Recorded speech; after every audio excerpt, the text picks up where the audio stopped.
Bismillahirrahmanirrahim. Assalamualaikum warahmatullahi wabarakatuh. Alhamdulillahi rabbil alamin. Wassalatu wassalamu ala ashrafil mursalin wa khatamin nabiyyin wa ala alihi wa sahbihi ajma'in. Subhanaka la ilma lana illa ma 'allamtana innaka antal alimul hakim. Rabbi shrah li sadri wa yassir li amri wa hlul 'uqdatam min lisani yafqahu qawli, amma ba'd. InsyaAllah pada hari ini saya akan menerangkan serba sedikit tentang ilmu qiraat. Yang pertama, takrif qiraat. Takrif qiraat ini dari segi bahasa adalah wajah-wajah atau cara-cara bacaan. Kedua, dari segi istilah, yakni daripada pendapat Dr. Syekh Muhammad Salim Muhaisin. Dia kata, qiraat ini adalah satu ilmu yang membicarakan tentang cara-cara pertukaran kalimah Al-Quran sama ada yang disepakati atau berbeza dengan menisbahkan setiap wajahnya kepada imam-imam qiraat dan berhubung sanadnya terus kepada Rasulullah sallallahu alaihi wasallam. Baik, seterusnya, apa faedah mempelajari ilmu qiraat ni? Yang pertama adalah terpelihara daripada sebarang kesalahan sebutan kalimah atau bacaan Al-Quran. Yang kedua, dapat menjaga kalimah Al-Quran dari sebarang penyelewengan dan pengubahsuaian. Yang ketiga, dapat mengetahui segala bacaan imam qiraat yang mutawatir. Dan yang terakhir ialah dapat membezakan di antara bacaan yang dibenarkan dan yang diharamkan. Seterusnya, apa hukum mengajar dan belajar ilmu qiraat? Hukum mengajar dan belajar ilmu qiraat adalah fardu kifayah. Baik, seterusnya, topik perbahasan atau permasalahan ilmu qiraat, tajuk-tajuk yang diberi perhatian oleh para ilmu qiraat ialah tentang kaedah-kaedah bacaan kalimat Al-Quran yang disepakati atau sebaliknya, sama ada dalam kaedah usul atau furu', iaitu farash huruf. Seterusnya, rukun bacaan qiraat yang sahih. Yang pertama, bacaan tersebut mestilah menepati kaedah bahasa Arab di dalam salah satu bentuknya, sama ada yang fasih atau yang lebih fasih. Yang kedua, mestilah menepati tulisan salah satu mushaf Utsmani. Dan yang ketiga, diterima secara mutawatir sejak daripada Rasulullah sallallahu alaihi wasallam. Seterusnya, qiraat ni juga mempunyai kategorinya, pembahagian kategorinya. Dan pembahagian kategori ini terbahagi kepada beberapa bahagian besar.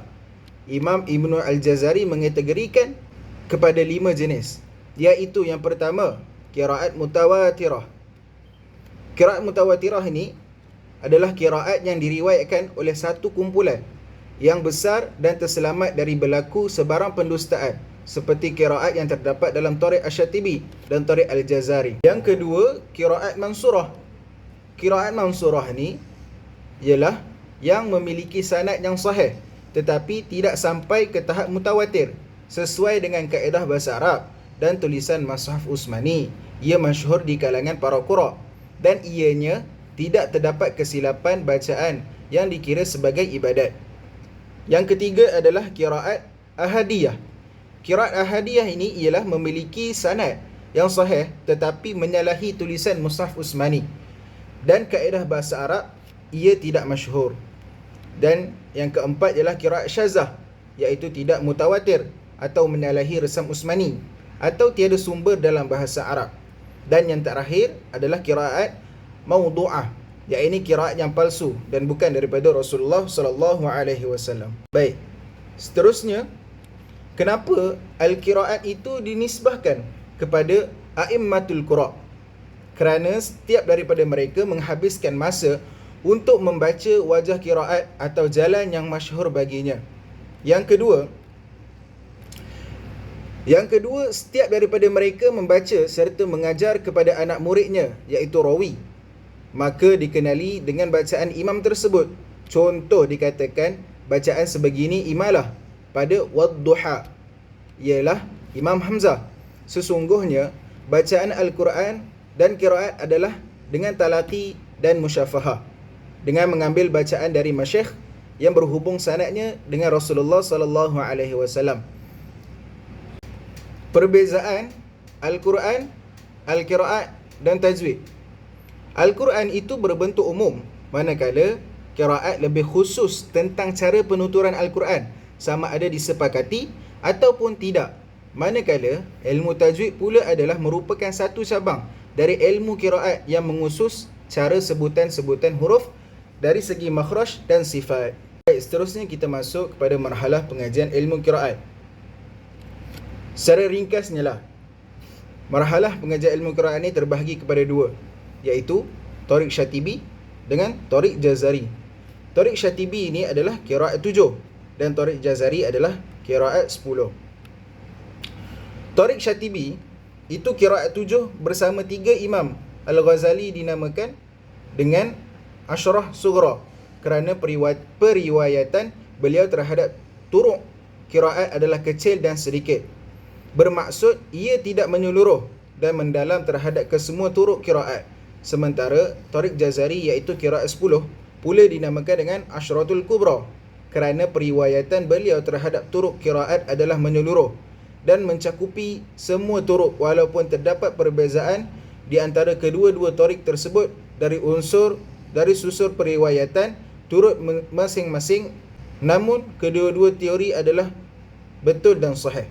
Di Malaysia khususnya, kaedah pembelajaran dan pengajaran ilmu tajwid lebih cenderung kepada Thariq Al-Syatibi, seperti mana yang kita belajar sekarang menggunakan Thariq Syatibi. Terusnya kita masuk kepada nama istilah dalam ilmu qiraat. Yang pertama adalah isqat atau hazaf, yakni membawa maksud membuang atau menghilang huruf mad atau hamzah. Contohnya lah membuang huruf alif pada kalimah maliki. Yang kedua adalah isbat. Isbat yakni mengekalkan huruf. Contoh mengekalkan huruf alif pada kalimah maliki. Seterusnya adalah silah. Silah ni apa pula? Silah ni terbahagi kepada dua, iaitu silah mim jamak dengan silah hak kinayah. Silah mim jamak membaca dengan dhammah pada huruf mim jamak serta menyambung, yakni silah dengan huruf waw dengan kadar 2 harakat yang asalnya hum, antum dan kum. Terusnya adalah imalah. Imalah juga dikenali sebagai imalah kubra, iaitu suatu bunyi yang hampir dengan kasrah. Contohnya sayasla, dia akan baca dengan sayasli. Dan seterusnya adalah taklil, dikenali juga sebagai imalah sughra, iaitu hampir bunyi dia di antara fathah dan imalah. Contohnya aghna, dia akan baca dengan aghna. Seterusnya adalah qasar. Dari segi bahasa, qasar ni adalah pendek, iaitu membaca dengan mad dengan kadar 2 harakat sahaja. Yang kemudian tawassut. Tawassut bermaksud sederhana, iaitu membaca dengan 4 harakat. Dan yang seterusnya adalah isba'. Isba' bermaksud kenyang, iaitu membaca mad dengan kadar 6 harakat. Seterusnya adalah tashil. Tashil ini menyebut bunyi di antara bunyi huruf hamzah dan huruf mad. Contohnya arai. Bila tashil dia akan jadi arai. Seterusnya ibdal. Ianya berlaku pada hamzah mufrad, iaitu hamzah yang tidak disertai oleh hamzah yang lain, iaitu diibdalkan, yakni digantikan huruf hamzah kepada huruf mad menurut harakat sebelumnya. Jika sebelumnya berbaris atas, maka diibdalkan dengan huruf hamzah. Jika dibariskan dengan huruf bawah, jika sebelumnya berbaris bawah, diibdalkan dengan ya. Dan jika sebelumnya berbaris depan, diibdalkan dengan waw. Seterusnya adalah tarkik ra. Tarkik ra ni menyembunyikan ra yang berbaris di hadapan atau ra yang berbaris atas dengan bacaan yang nipis. Contoh yang pertama, didahului dengan huruf yang berbaris di bawah, seperti al-kafirun, dia akan baca al-kafirun. Yang kedua, iaitu sebelum ya sakinah dan sebelum ya huruf yang berbaris di bawah, seperti basira, dia akan jadi basira. Dan yang ketiga, sebelum ya sakinah dan sebelumnya huruf yang berbaris di atas, seperti tayran ababil, dia akan baca dengan tayra. Macam gitu. Hukum ra' tarkik ini tidak sama dengan ra' tarkik tajwid biasa. Ra' tarkik ini hanya berlaku pada bacaan Warash sahaja. Seterusnya adalah taghlis lam, yakni membaca lam berbaris di atas sama ada bertasydid atau tidak di hujung atau di tengah kalimah dengan tebal. Contohnya sayasla dia akan baca dengan sayasla, dan salatihim dia akan baca dengan salatihim. Ada syarat dia. Syarat dia adalah lam tersebut didahului oleh sad, dha dan ta. Sad, dha dan ta yang berbaris atau sukun. Jadi itulah serba sedikit tentang ilmu qiraat. Ma asabaka min hasanatin faminallah wa ma asabaka min sayyi'atin famin nafsik wa arsalnaka lin-nasi rasula wa kafa billahi syahida. Apa yang baik itu datang daripada Allah, apa yang kurang itu datang daripada diri saya sendiri, insya-Allah. Assalamualaikum warahmatullahi wabarakatuh.